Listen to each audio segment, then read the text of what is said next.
Good morning, students. This is chapter 1, and we are continuing the second half of the video. So let's start with the second part of the video. It clearly shows a blue box here on top, and it asks the question, make a list of festivals that might have been celebrated by the two boys. And remember the two boys, Samir Ek and Samir Do. So they just ask you whether you can write about the festivals they might have celebrated. And if you can think of a situation in which you made friends with someone who was very different from you, write a story that describes this. Now, this can be a kind of creative writing topic for you for your vocabulary exercise. Moving on with the paragraph, we have, in addition to their diverse religious and cultural backgrounds, there are other ways in which Samir Ek and Samir Do are different from each other. For example, while Samir Ek goes to school, Samir Do sells newspapers. Let's discuss. Why do you think Samir Do did not attend the school? Do you think it would have been easy for him to attend school if he wanted to? In your opinion, it is. Is it a fair situation that some children get to go to school and others don't? Just think about this situation. Moving on, we have the next paragraph telling us, Samir Do did not have the opportunity to attend school. Perhaps you've noticed that there are several people in the area where you live who are poor and who don't have enough to eat or wear and sometimes not even a place to live. This difference is not the same as the one we have seen earlier. Here, we are talking about not a difference but of inequality. Inequality comes about when a person does not have the resources and opportunities that are available to other persons. The caste system is another example of inequality.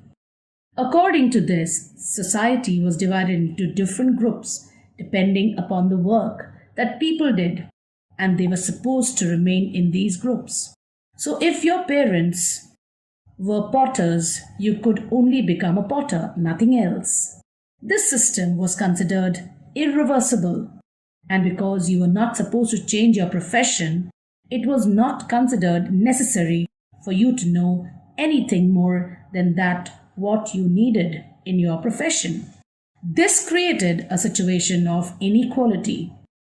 You will read more about this and the other inequalities in the following chapters. What does diversity add to our lives? Just like Samir Ek and Samir Do became friends, you might have friends who are very different from you, but you have probably eaten different kinds of food in their homes, celebrated different festivals with them, tried out the clothes they wear, and learned some of their languages as well. Now this blue color paragraph tells me, make a list of food that you have eaten from different parts of India. And yes, children, I'm sure you must have loved various kinds of food like idli, dosa, sambar, vada, sarson ka saag, makke ki roti, all different foods from different parts of India. The other question tells me, make a list of languages besides your mother tongue that you can speak at least one or two of the words. Now, for example, me, your SST teacher, that is Mandeep ma'am, she is born and brought up in Bengal. So other than my mother tongue, I can speak Bengali. For example, if I ask you, how are you? So in Bengali, I will say, Apni kemon achen? Isn't it interesting to learn more languages than your mother tongue? Yes, it is.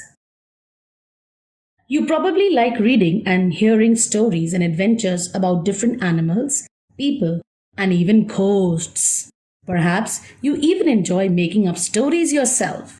Many young people feel happy when they read a good story book because it gives them lots of ideas to make up more stories. People who write stories get their ideas from all sorts of different places, from books and real life and from their imagination. Some have lived in forests close to animals and chosen to write of their flights and friendship. Others read real accounts of kings and queens and wrote stories about love and honor. Some dipped into their own childhood memories and of school and friends and wrote stories of adventure. Imagine if all the storytellers and writers that have you read about and read so far were forced to live in a place where all people wore the same two colors, red and white, ate the same food, maybe potatoes only, took off the same two animals, and for example, the deer and the cat, and to entertain themselves played snakes and ladders. What kind of stories do you think they would write? It would be very, very monotonous. Imagine that you are a writer or an artist who lives in the place describes about. Either write a story or draw a picture of your life here. Do you think you would enjoy living in a place like this? List 5 different things that you would miss the most if you lived here. So it's a kind of an exercise which the children can do, and it is there in the blue box. Moving on with the next paragraph, it says diversity in India. And yes, we did speak about what is diversity. So, India being a country of many diversities, we speak different languages and we wear various types of clothes and we also celebrate various festivals.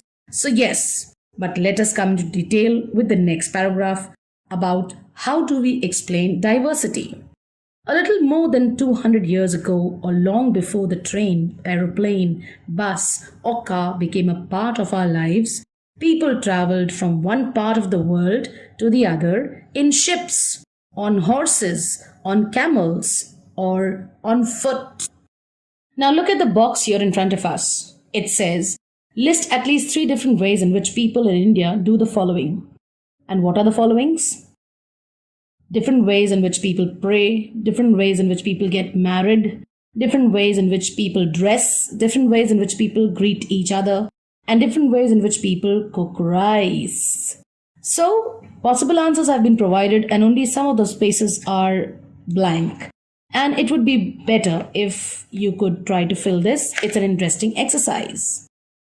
Moving on, often they went in search of new lands or new places to settle in or for people to trade with. And because it took so long to travel, once they got to a place, people stayed there, often for a long time. Many others left their homes because there were famines and drought, and they could not get enough to eat. Some went in search of work, while others left because there was a war. Sometimes, as they began to make their homes in new places, people began to change a little, and at other places or times they managed to do things in old ways, so their languages, food, music, religions became a mix of the old and the new. And out of this intermixing of cultures came something new and different.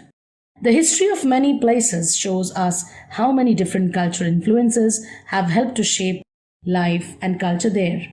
Thus, regions became very diverse because of their unique histories. Similarly, diversity also comes about when people adapt their lives to the geographical area in which they live. For example, living near the sea is different, quite different from living in a mountainous area.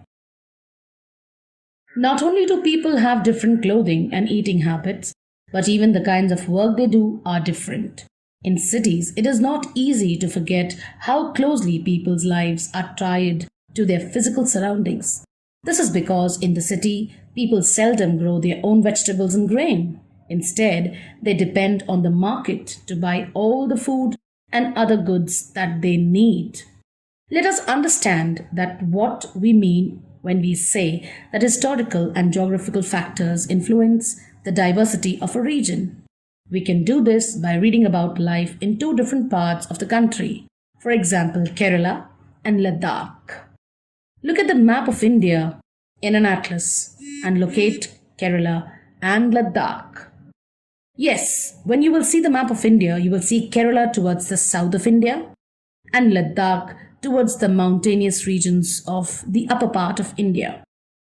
Can you list 3 ways in which different geographical locations of these two regions would influence the following: the food people eat, the clothes they wear, and the work they do.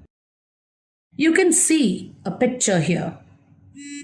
This is a picture of a dry, barren landscape of a mountainous desert of Ladakh. Ladakh is a desert in the mountains in the eastern part of Jammu and Kashmir. Very little agriculture is possible here since this region does not receive any rain and is covered in snow for a large part of the year. There are very few trees that grow in the region. For drinking water, people depend on the melting snow during the summer months. People here keep sheep, and the sheep in this region are special because they produce pashmina wool. This wool is prized, and pashmina shawls cost a lot of money. The people in Ladakh carefully collect the wool of the sheep and sell this to the traders from Kashmir. Pashmina shawls are chiefly woven in Kashmir. The people eat meat and milk products like cheese and butter. Each family owns some goats, cows, and zos. Zos are yak cows. Being a desert did not mean that Ladakh did not attract its share of traders. It was considered a good trade route as it had many passes through which caravans traveled to what is today called Tibet. These caravans carried textiles and spices, raw silk, and carpets. Now, spices are the masalas. And yes, of course, carpets are qaleen, which we tell them in Hindi. Buddhism reached Tibet via Ladakh. Ladakh, also called Little Tibet. Islam was introduced in this region more than 400 years ago, and there is a significant Muslim population here. Ladakh has a very rich oral tradition of songs and poems. Local versions of the Tibetan national epic, the Kesar Saga, are performed and sung by both Muslims and Buddhists. Now, Kerala. Kerala is a state in southwest corner of India. It is surrounded by the sea on one side and hills on the other. A number of spices like pepper, which is called kali mirch, cloves, that is long, and cardamoms, which is known as ilaichi, are grown on the hills. It is spices that made this region an attractive place for traders. Jewish and Arab traders were the first to come here. The Apostle of Christ, Saint Thomas, is believed to have come here nearly 2,000 years ago, and he is credited with the bringing Christianity to India. Many Arab traders also came and settled down here. Ibn Battuta, who traveled here a little less than 700 years ago, wrote a travelogue in which he describes the lives of the Muslims and says that they were a highly respected community. The Portuguese discovered the sea route to India from Europe when Vasco da Gama landed with his ship here. Because of all these various historical influences, people in Kerala practice different religions such as Judaism, Islam, Christianity, Hinduism, and Buddhism. The fishing nets used here look exactly like the Chinese fishing nets and are called China Wala. Even the utensils used for frying is called the China Chakti, and it is believed that the word Chin could have come from China. The fertile land and the climate are suited to growing rice, and a majority of people here eat rice, fish, and vegetables. Now look at the picture. It's a long boat. The boat race is an important part of the Onam festival celebrated in Kerala. While in Kerala and Ladakh are quite different in terms of their geographical features, the history of both the regions has seen similar cultural influences. Both regions were influenced by Chinese and Arab traders. It was the geography of Kerala which allowed for the cultivation of spices and the special geographical location of Ladakh and its wool that drew traders to these regions. Thus, history and geography are often tied in the cultural life of a region. The influence of diverse cultures is not merely a thing of the past. Our present lives are all about moving from place to place for work, and with each move, our cultural traditions and way of life slowly becomes a part of the new place where we live or where we are. Similarly, in our neighborhoods, we live close to people from several communities. Our daily lives are about the ways in which we do things together and hear stories about each other's lives, customs, and traditions. Moving on with the next paragraph that titles Unity in Diversity. India's diversity has always been recognized as a source of its strength. When the British ruled India, women and men from different cultural, religious, and religion backgrounds came together to oppose them. India's freedom movement had thousands of people of different backgrounds in it. They worked together to decide joint actions. They went to jail together and they found different ways to oppose the British. Interestingly, the British thought they could divide Indians because they were so different, and then they continued to rule them.